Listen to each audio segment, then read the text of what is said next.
Ang Makabayan Block pinuna ang hindi pagsertipika sa 200 peso legislative wage hike bilang urgent. Brigada Haji Caaminio, ibrigada mo! Brigada Live Report! Bumuelta ang Makabayan Block sa Kamara laban sa Malacanang matapos umanong tanggihan ng pagsertipika bilang urgent sa panukalang 200 pesos na legislated wage hike. Ayon kay House Deputy Minority Leader Franz Castro, maliit na nga ang 200 pesos kumpara sa 1,200 pesos na living o nakabubuhay na sahod, ngunit ayaw pang isertify bilang urgent.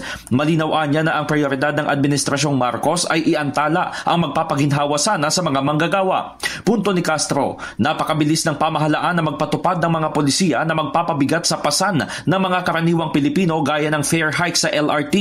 Iginit din ni Assistant Minority Leader Arlene Brosas na kapag humihirit ng taas pasahe ang mga korporasyon, laging idinadahilan ng gobyerno ang contractual obligations.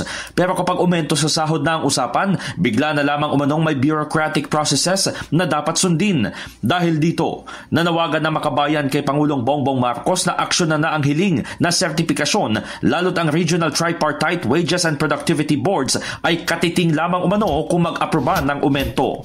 In the heart of changing lives, ako si Brigada Haji Caaminio ng 105.1 Brigada News FM Manila, The Music and News Authority. Ang bahaging ito ay hatid sa atin ng Guard C Plus with Zinc Capsule. Always protektado ang kalusugan.